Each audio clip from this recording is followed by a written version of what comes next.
Okay, well, I want to thank everybody for coming out to the official launch of the Office of the First Lady. I'm going to get started. Thank you. Now, my name is Nyesha McCauley, for those who don't know who I am, and I have grown up in Hartford. I raised my 2 sons here, and I'm also raising my 2 daughters. I have a son who graduated from Hartford High. Another is going to graduate shortly.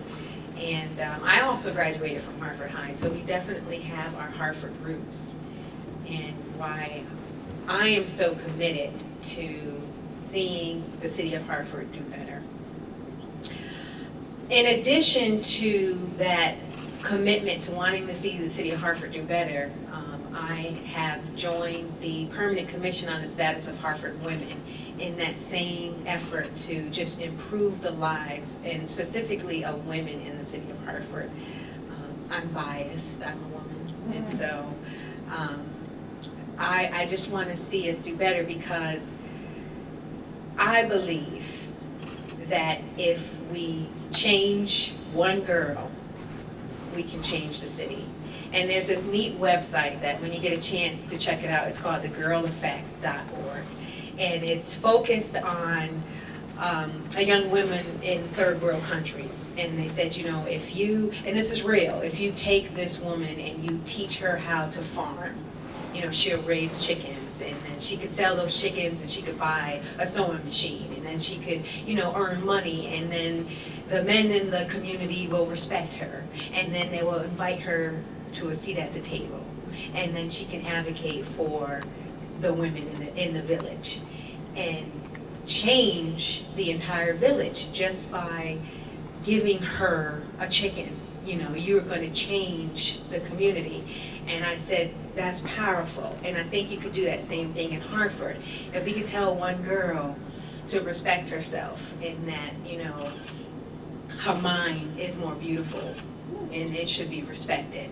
And she'll tell that young man that he has to pull up his pants if he wants to be with her. That's going to have a ripple effect throughout the city. And he'll pull up his pants. He will. And we have to tell our young ladies that that man will follow you. And we're automatically, women are generally not designed that way. You know, we adapt to the man. It's just the way how God designed us to. But if we tell her, empower her, and say, you know, he'll follow you. If you tell him he has to get good grades if he wants to be with you, he'll do it, because he really wants to be with you, and he'll do it. And you change the community. And that was really, that's what I believe in my core.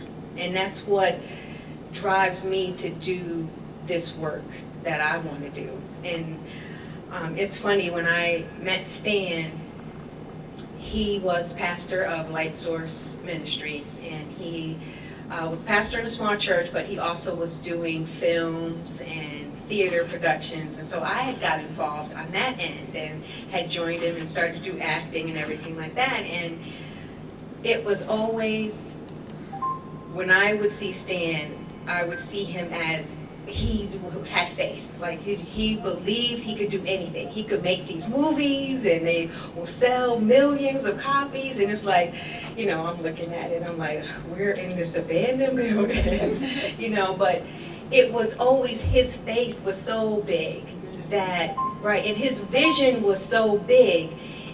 It was like, I believe in him, and if he said it's going to work, it's going to work. And that's what kind of, we were just heading down the same path. And I said, you know, I'm with him, and because I believe in him. And if he says we're going to make this movie, by the end of the summer we made a movie. Now, did it sell millions of copies? No, but we have a movie. We have a closet full of movies. If anybody wants to buy one, we did it. And so when he said he wanted to run for mayor, it was the same thing. Well, I believe in him, and I believe that he will do what he said he's going to do, and he will do it with integrity, and he has character, and all the things that we would want in our elected leaders. This is why I said, you know what, I'm always there, 100% with him. And so we're here. And so of course, with Stan running for mayor, we have this great example now in our president. You know, we have Obama and we have Michelle. And it's such a great example. And yes, there have always been first ladies as long as there have been presidents. But there hasn't been that same model in Hartford. And you know, it's like, well, why don't we do it here? You know, if it's on that federal level, we can make it happen and we can make it work here. So, you know, the first lady typically has a project that she focuses on. Like, she uses that office to focus on a particular issue.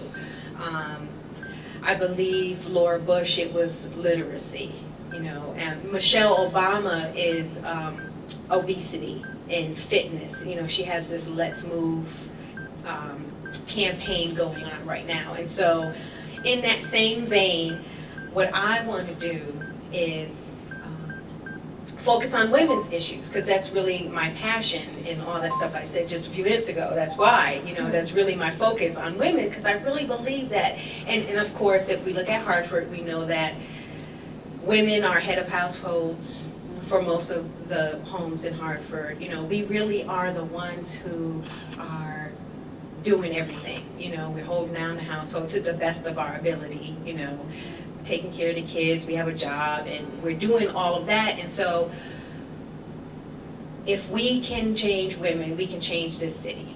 And so that's what I want to do. And so I want to focus on women's issues. And so in that, what my project would be as First Lady of the City of Hartford would be, and this is the big drum roll, I want to open Hartford Women's Center, and I want to construct a brand new facility. Probably we'll have to start off just by moving in and occupying another space, but I want a brand new building. I want a brand new building, and it's going to be the Women's Center, where women will receive financial resources, housing, substance abuse, parental rights, education and career services, leadership, victim services, connecting you to the community. It's going to be a safe place where women from across the city can gather to be supported and have an advisory group or peer group. So there'll be a library in this Women's Center. There'll be a meeting space. There'll be a performance space in this Women's Center. We'll host conferences and forums in this center. And this is in me, and I really want to see this space. Like, we don't have a space for women. Yes, there are different segments in Hartford that may be doing something like this, but there's not one collective place where you can go as a woman and be supported. And from that, we'll strengthen all of those other areas. Like, are there women's shelters in the city? And you know, the YWCA is doing a lot of this work, but is it a space where it has accessible hours? You know, is it more accessible? Is it all of these other things that the Y may not be able to be for you? I want this Women's Center to be for all the women in the city of Hartford. So we could haggle over the details about where it's going to be located in the city, because that's going to be a big issue. Is it going to be in the north end, the south end, all that whole thing, right? The west end, right? So hopefully, when Stan gets in the office, we'll have a more unified city, and we could break down some of those walls, so no one will be upset if it's in the north end. It won't be the North End Women's Center. It will be the Women's Center for the city of Hartford. You know, we got to start breaking down those barriers too that have been put up in the city of Hartford. So this is the big announcement with the official launch of the Office of the First Lady and what I want to focus on in this campaign. So I'm not going to keep everybody long, because we have a fabulous meal that was prepared for us, and so those watching at home, you missed it. It's delicious. And I just want to make sure I hit all of my points, and I think I did, because I don't want to berate the point, because I think everybody understands the plight of women in the city of Hartford. You know, we don't have to go over the teenage pregnancy rate and the dropout rate of our children. We know what the problems are. We really do. The solution is we're going to focus and support women, you know, and I want to build leaders in the city of Hartford. You know, if you're not aware, the town committee actually did endorse a slate of council candidates for the city of Hartford, and they endorsed all men. They didn't endorse one single female. And so my response to that was, there should be so many women running for city council that you have no choice but to endorse. There should be such a large number of women, right, sitting at the table waiting to get that seat on council. There should be that for every position of leadership in the city of Hartford. On your board of education, there should be such an overwhelming number. Run into the PTO, like my sister Terry here, you know, yes, I want to be on the PTO, and not only that, but I'm going to be the president. You know, and change that school around, and that's what we need to do, is just build our ladies in the city of Hartford, because they're hungry for it. And all we have to do is tell them. It's really has gotten to that point where they just need to be told that yes, you too can make a difference, and you have a voice, and your voice matters. You can make a difference. It matters that you show up at the school. It matters that you are there, and then don't let anybody tell you any different. It does matter, and you are important. And if we just tell them, we can start guiding them and directing them and really change the city around. So I'm excited about November 8th, because that's really what this is all about. I think Hartford really has an opportunity to start anew. Just like, you know, everybody is now online with your computer crashes, you reboot.